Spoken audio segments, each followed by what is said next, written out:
श्री शिवाय नमस्तुभ्यं। श्री शिवाय नमस्तुभ्यं। श्री शिवाय नमस्तुभ्यं।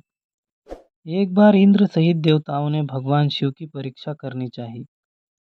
वह देवों के गुरु बृहस्पति के साथ कैलाश पर्वत पर पहुंचे। शिव जी ने अपनी आत्मिक शक्ति के बल पर जान लिया था कि ये लोग मेरी परीक्षा लेने आ रहे हैं। अतः उन्होंने एक अवधूत का वेश धारण कर लिया और उनके मार्ग में आकर खड़े हुए। इंद्रदेव ने उन्हें राह से हट जाने के लिए कहा, किंतु अवधूत वेशधारी शिवजी ने अपने स्थान पर खड़े रहे। यह देखकर इंद्र जी को क्रोध आ गया। वो बोले, अरे हट, रास्ते से जानता नहीं मैं कौन हूँ, हट जा, नहीं तो वज्र से तेरे टुकड़े टुकड़े कर दूंगा। धमकी सुनकर अवधूत वेशधारी शिवजी को क्रोध आ गया। उन्होंने जोर से एक हुंकार भरी, जिसे सुनकर चारों दिशाएं कांप उठी। गुरु बृहस्पति तुरंत भांप गए कि वह अवधूत वास्तव में कोई और नहीं, वो तो साक्षात भगवान शिवजी हैं। उन्होंने इंद्र को संकेत करके कहा, क्या अनर्थ कर रहे हो सुरेंद्र? तुम भगवान शिव को नहीं पहचान रहे? ये तो साक्षात भगवान शिव है। इंद्र को अपनी भूल का ज्ञान हुआ। वह तुरंत भगवान शिव के चरणों में गिरकर क्षमा याचना करने लगा। क्षमा करे भगवान, मुझसे पहचानने में भूल हो गई। गुरु बृहस्पति ने कहा, हाँ प्रभु देवेंद्र, इंद्रदेव को क्षमा करे, ये आपको पहचान नहीं पाए। अनजाने में ही इन्होंने आपको अपशब्द कह दिए, क्षमा कीजिए। गुरु बृहस्पति के अनुयायी विनय करने पर शिवजी ने इंद्र जी को क्षमा कर दिया। इस घटना के कुछ दिनों बाद एक विलक्षण चमत्कार हुआ। समुद्र तट पर गंगा सागर के किनारे एक बालक रेत में पड़ा रुदन कर रहा था। उसके गले से इतना प्रलयंकारी रुदन फूट रहा था कि उससे चारों दिशाएं कांपने लगी। देव, दानव, दैत्य सब घबरा गए। वायु थम सी गई। घबराए हुए देवता इंद्र सहित पितामह ब्रह्मा के पास पहुंचे और उनसे कहा, पितामह, सागर संगम पर एक अद्भुत बालक रेत में पड़ा रो रहा है। वह इतनी जोर जोर से रुदन कर रहा है कि देवों में भी अब भय सा छा गया है। कृपया चलकर इस संकट को दूर कीजिए। पितामह ब्रह्मा इंद्रादि देवताओं के साथ सागर संगम पहुंचे। पितामह के पहुंचते ही सागर अपने स्थान से निकला। उसने इंद्र सहित पितामह की वंदना की। ब्रह्मा ने सागर से पूछा, जल में रेत पर यह बड़ा बड़ा बालक यह कौन है? इसके रुदन को सुनकर समस्त संसार त्रस्त हो गया है। सागर ने कहा, मैं नहीं जानता भगवान। एक दिन एक विलक्षण तेज लहरों में आ गया था, उसी से इस बालक की उत्पत्ति हुई है। यह कहकर सागर ने बालक को गोद में उठाया और ब्रह्मा की गोद में दे दिया। ब्रह्मा की गोद में आते ही बालक ने रोना बंद कर दिया और कुछ ही देर में अचानक बालक की बाहें आगे बढ़ी। उसकी दोनों बाहों ने ब्रह्मा का गला पकड़ लिया। यह देखकर अन्य देवता स्तंभित हो गए। ब्रह्मा ने अपना गला छुड़ाने का प्रयास किया, किंतु बालक के हाथों की पकड़ इतनी मजबूत हो गई थी कि पूछिए मत। फिर अचानक बालक ने उनका गला छोड़ दिया और मुस्कुराने लगा। ब्रह्मा अपना गला सहलाते हुए बोले, इस बालक का नाम क्या है सागर? सागर बोला, अभी इनका नामकरण नहीं हुआ है। पितामह, आप ही इसका कोई नाम रख दीजिए। ब्रह्मा बोले, मैं इसका नाम जलंधर रखता हूँ। आज से यह तुम्हारी ही पुत्र कहा जाएगा। बच्चे का नामकरण करके सागर के हाथों में सौंपकर पितामह सहित सब देवता अपने अपने धाम लौट गए। बालक कुछ बड़ा हुआ तो पितामह की आज्ञा से आचार्य शुक्र ने उसे शिक्षा देनी आरंभ कर दी। देखते ही देखते बालक युवक बन गया। शुक्राचार्य ने उसे दैत्यों का सम्राट बना दिया और कालनेमी नामक एक असुर की वृंदा नामक कन्या के साथ उसका विवाह भी कर दिया। जालंधर महान बलवान सिद्ध हुआ। देखते ही देखते उसके समस्त सागर के द्वीपों पर अपना शासन स्थापित कर लिया। उसकी पत्नी वृंदा ने हर मामले में उसके साथ सहयोग किया। वृंदा एक सती स्त्री थी। उसे ब्रह्मा का वरदान मिला हुआ था कि जब तक वो उसका सतीत्व कायम रहेगा, सुर असुर देव दानव कोई भी उसके पति का बाल भी नहीं बांका कर पाएगा। एक दिन आचार्य शुक्र जालंधर की राजसभा में पधारे। जालंधर ने आचार्य की चरण वंदना की और उन्हें ऊंचे आसन पर बैठाकर पूछा, आचार्य जी, हमारे यहाँ एक राहु नामक वीर है। मैं जानना चाहता हूँ कि उसका सिर क्यों कटा हुआ है। आचार्य शुक्र ने कहा, दैत्यराज, राहु का सिर भगवान विष्णु ने अपने सुदर्शन से काट दिया था। जालंधर बोला, मगर क्यों आचार्य जी? राहु ने ऐसा क्या कसूर किया था? उत्तर में शुक्राचार्य जी ने उसे सागर मंथन की समस्त कथा सुनाकर कहा, उसका अपराध यह था कि उसने देवताओं की पंक्ति में बैठकर धोखे से अमृत पान कर लिया था। जालंधर बोला, तो इसमें क्या अपराध हो गया आचार्य? आखिर अमृत निकला भी तो दैत्यों और देवताओं के सम्मिलित प्रयास से ही था ना। फिर अकेले देवता ही उस अमृत को पी जाने के अधिकारी कैसे बन गए? आचार्य बोले, इसमें भी विष्णु की छल नीति थी। दैत्यराज, समुद्र से निकले समस्त रत्न देवराज इंद्र ले गए थे। यह सुनकर जलंधर क्रोधित होकर बोला, मैं ऐसा हरगिज नहीं होने दूंगा। मेरे पिता के रत्नों का अधिकारी इंद्र नहीं, मैं स्वयं हूँ। देवताओं के सागर के रत्न लौटाने ही पड़ेंगे। देवताओं को सागर के रत्न लौटाने ही पड़ेंगे। उसके बाद शुक्राचार्य वो वापस अपने स्थान पर चले गए और जलंधर ने घसमर नामक दैत्य को बुलाकर इंद्रपुरी रवाना कर दिया ताकि वह इंद्र को यह संदेश दे आए कि सागर मंथन से प्राप्त हुए सारे रत्नों को उसे सौंप दे। घसमर इंद्रपुरी जाकर पहुंचा। उसने इंद्र से कहा, देवराज, मैं दैत्यराज जलंधर का एक दूत हूँ, एक संदेश लेकर के आया हूँ। दैत्यराज ने कहा है कि सागर मंथन के दौरान उसके पिता ने जो रत्न आपने हथिया लिए थे, उन्हें तुरंत लौटा दे। इंद्र ने आश्चर्य से कहा, रत्न? कैसे रत्न? दैत्यराज से कहना कि वह रत्न तो देवों के परिश्रम के फल थे। सेवक बोला, लेकिन परिश्रम तो देव और दानव दोनों ने ही किया था, फिर रत्न अकेले देवों के कैसे हो गए?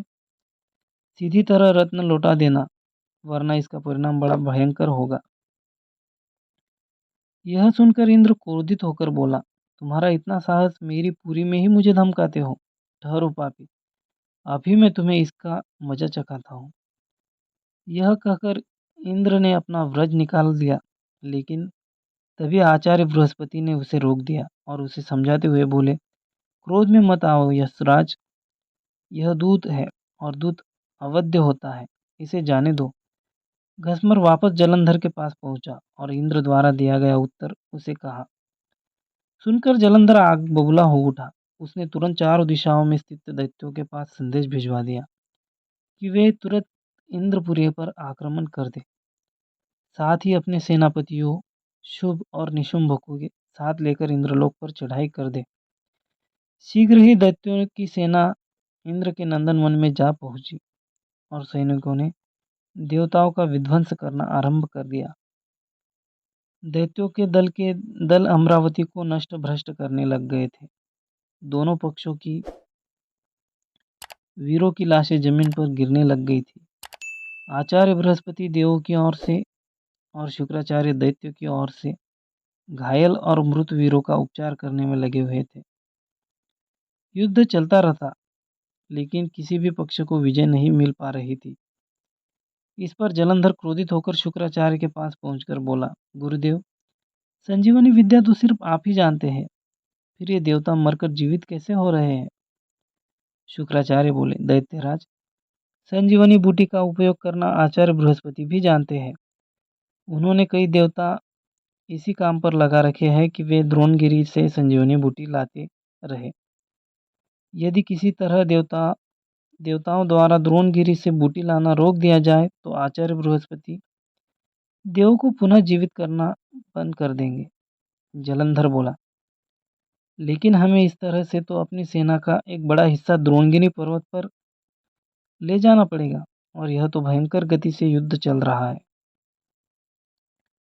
शुक्राचार्य बोले, तो फिर क्यों न द्रोणगिरी पर्वत को ही सागर में डुबा दिया जाए। न रहेगा बांस, न रहेगी बांसुरी। शुक्राचार्य की बात सुनकर जालंधर अमरावती छोड़कर द्रोणागिरी पहुंच पर्वत पर जा पहुंचा और अपने मंत्र विद्वानों से उसे समुद्र में ही डुबो दिया। इससे देवताओं की संजीवनी बूटी मिलना बंद होने लगा। देवताओं में घबराहट फैल गई। इंद्र घबराता हुआ आचार्य बृहस्पति के पास पहुंचा और बोला, हमारे वीर बड़ी संख्या में हताहत हो रहे हैं। आचार्य, अब क्या होगा? इस तरह तो समस्त देवताओं का विनाश हो जाएगा।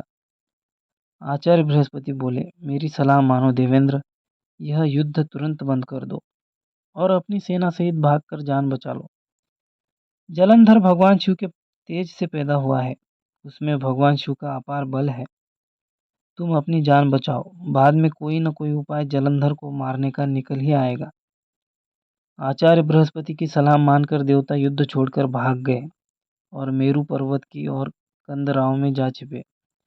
शंभ निशुंभ सहित दैत्यों की सेना ने उनका पीछा किया, किंतु देवता पहाड़ की गुफाओं में पहुंचकर अदृश्य हो गए। थक हार कर दैत्यों की सेना वापस लौट पड़ी। जलंधर ने सारी अमरावती को लूट लिया और स्वयं इंद्र के सिंहासन पर बैठ गया। इंद्र मेरु पर्वत के कंदराओं से निकला और अपने साथियों के साथ भगवान विष्णु के पास पहुंचा। उसने भगवान विष्णु से प्रार्थना की, रक्षा कीजिए प्रभु। जालंधर ने समस्त अमरावती तबाह कर दी है। हजारों देवता मारे गए, स्वयं मैं भी मुश्किल से जान बचाकर निकला हूँ। विष्णु ने इंद्र को आश्वासन देते हुए कहा, घबराओ मत सुरराज, मैं स्वयं तुम्हारी सहायता को चलता हूँ। जलंधर अब ज्यादा दिनों तक नहीं बच सकेगा। फिर विष्णु अमरावती जा पहुंचे।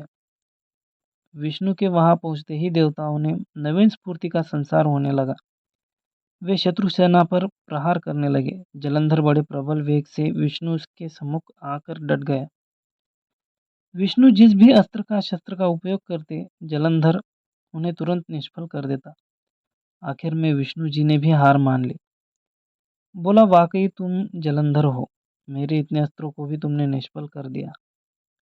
अब यह युद्ध बंद कर दो। जलंधर बोला, यह युद्ध अब एक ही शर्त पर बंद हो सकता है, यदि आप मेरी बहन लक्ष्मी सहित मेरे द्वीपों पर मेरा आतिथ्य स्वीकार करें। विष्णु ने जलंधर की शर्त स्वीकार कर ली। जलंधर के आदेश पर युद्ध बंद हो गया। भगवान विष्णु ने लक्ष्मी सहित सागर द्वीपों पर पहुंचे। जलंधर अमरावती की सारी संपदा को अपनी राजधानी ले आया और बड़े प्रेम से भगवान विष्णु की आतिथ्य सेवा करने लगा। एक दिन देवर्षि नारद उनके सभा पर पधारे। जलंधर ने उनका भी स्वागत किया। नारद जी बोले, दैत्यराज, इस समय समस्त ऐश्वर्य तुम्हें उपलब्ध है, किंतु एक चीज की कमी है। जलंधर बोला, कमी किस चीज की? देवर्षि, सब कुछ तुम्हारे पास मौजूद है। देवर्षि नारद बोले, एक ऐसी सुंदरी की कमी है जो सुंदर होते हुए भी सर्वगुण संपन्न हो। हालांकि तुम्हारी पत्नी वृंदा स्वयं बहुत सुंदर है, किंतु शिव की पत्नी पार्वती की बात ही कुछ और है। जलंधर बोला, यदि ऐसा है तो देवर्षि, मैं पार्वती को जरूर अपनी पत्नी बनाऊंगा। मैं आज ही अपनी सेना को कैलाश पर चढ़ाई करने का आदेश देता हूँ। मतिमंद जलंधर अपनी सेना लेकर कैलाश पर्वत पर टूट पड़ा। उसकी सेना और शिवगणों में भयंकर युद्ध छिड़ गया। आखिर शिव के गण युद्ध भूमि छोड़कर भाग निकले। विवश होकर भगवान शिव को युद्ध भूमि में जाना पड़ा। अपने स्वामी की उपस्थिति में शिवगणों का उत्साह बढ़ा गया। वे तीव्र वेग से दैत्य सेना पर टूट पड़े और उनका संहार करना शुरू कर दिया। शिव जलंधर के सम्मुख आ डटे। दोनों में विकट युद्ध छिड़ गया। दूसरी ओर भगवान शिव और भगवान विष्णु अपनी कुछ और ही माया रच रहे थे। जलंधर की पत्नी वृंदा एक महान प्रतिव्रता नारी थी। विष्णु ने जलंधर का वेश धारण किया और उसके शयनागार में पहुंचा गए। उन्होंने वृंदा का आलिंगन किया, लेकिन वृंदा को यह आभास हो गया कि उसके पति का वेशधारी यह व्यक्ति उसका पति नहीं है। अतः कड़क कर बोली, कौन है तू? विष्णु अपने वास्तविक रूप में प्रकट हुए और हंसते हुए बोले, मुझे बहुत खेद है वृंदा, लेकिन ऐसा करना आवश्यक हो गया था। तेरा पति तेरे ही कारण अजेय था। अब उसे मारने में भगवान शिव को कोई परेशानी नहीं होगी। वरुंधा रोते हुए बोली, आपने मेरे साथ ऐसा विश्वासघात क्यों किया प्रभु? मेरे पति ने तो आपको आतिथ्य सत्कार में कोई कमी नहीं छोड़ी थी। भगवान विष्णु ने उसे आशीर्वाद देते हुए कहा, तुम वास्तव में एक पूज्य नारी हो वृंदा, लेकिन हर आतताई का एक न एक दिन अंत होता ही है। तुम्हारे पति के पापों का घड़ा भर चुका है, उसका अंत समय निकट आ पहुंचा है। मैं तुम्हें वरदान देता हूँ कि आज मैं सारे संसार में तुम पूजी जाओगी। स्त्रियां तुम्हारी पूजा किया करेंगी। पश्चाताप की अग्नि में जलती हुई वृंदा अग्नि में कूद पड़ी और देखते ही देखते भस्म हो गई। उसके शरीर का तेज निकलकर पार्वती के शरीर में प्रविष्ट हो गया। देवताओं ने पुष्प की वर्षा की। वृंदा के अग्नि में भस्म होते ही जलंधर का तेज घट गया। भगवान शिव ने अपने त्रिशूल से उसका वध कर दिया। जलंधर के मरते ही उसका वह तेज, जिससे वह आज तक अजेय था, शिव जी के शरीर में प्रविष्ट हो गया। दैत्य सेना घबराकर भाग गई। बोलिए कालों के काल महाकाल भगवान की, श्री शिवजी महाराज की।